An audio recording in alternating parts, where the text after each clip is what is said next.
coronavirus pandemic, both from a public health perspective as well as from the economic perspective as well.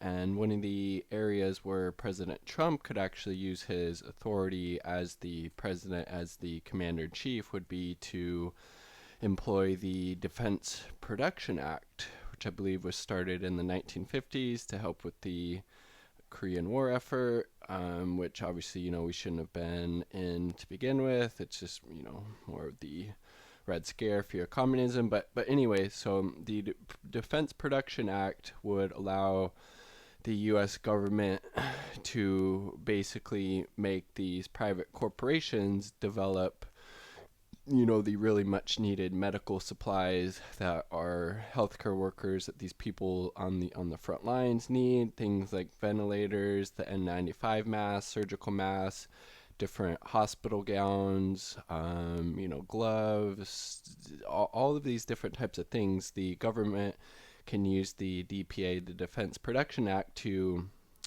basically force or make these private corporations actually produce things for the public good, for the public health. At this point, this is something that Trump hasn't done yet, and honestly, it's really criminal and disgusting that he hasn't.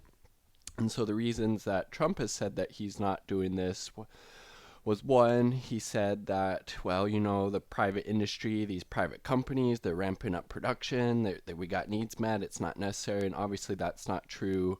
Governor Cuomo of New York, he obviously has some failings, but what he has said is that basically their medical system, their hospitals, their healthcare providers have 10 days left of these really important PPE, these personal protection equipment supplies left. And after that, they're, it's like they're out. They literally are not going to have anything at that point. And again, New York is the epicenter of the coronavirus pandemic within the United States. So it's clearly not true what Trump's saying. The private sector at this point is not filling up their end of the bargain. The market isn't working.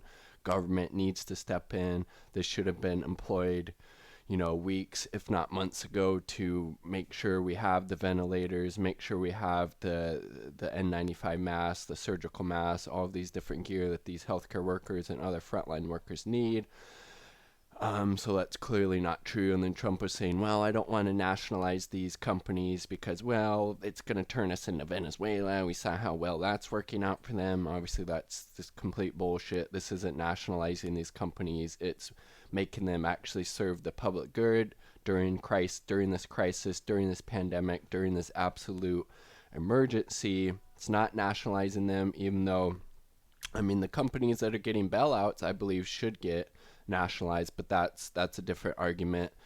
But honestly, the real reason he's not doing this is Donald Trump has been told by the U.S. Chamber of Commerce and the heads of a lot of these huge, massive corporations to not employ the Defense Production Act, because they want to try to keep making money, keep making a profit during this, hugely just trying time. And it's really sick and disgusting, but it makes sense. Trump's a corporatist. He's a capitalist to his bones, as Elizabeth Warren once said about herself, and he's willing to do anything that props up the corporate interest, even though it's having hugely negatively impacting people within the U.S. And it's obviously impacting, these healthcare workers who are literally putting themselves on the line each day, trying to help people in whatever way they can. They're having to, reuse these masks through a shift, even though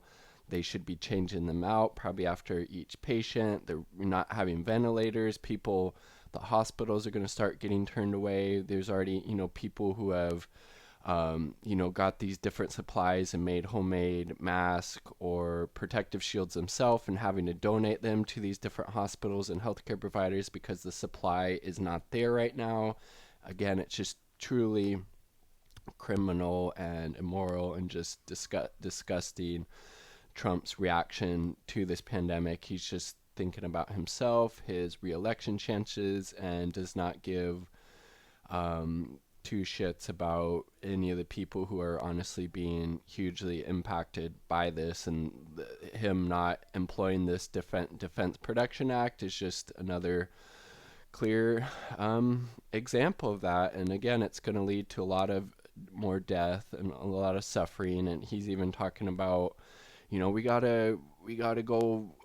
The economy is really important. The cure can't be worse than the disease. Basically, implying that these social distancing measures, these other measures that are trying to stop the spread of this, so our already crappy healthcare system doesn't get overwhelmed by it. He's talking that, well, this stuff's gonna end sooner than later, even though it's like, oh my god, it's gonna cause so much more death and suffering than it already has if Trump continues that line of reasoning. And he's just a complete sociopath. And I mean, that's who's running our government at this point. And this guy, Mr. Bernard Sanders, he is our only hope.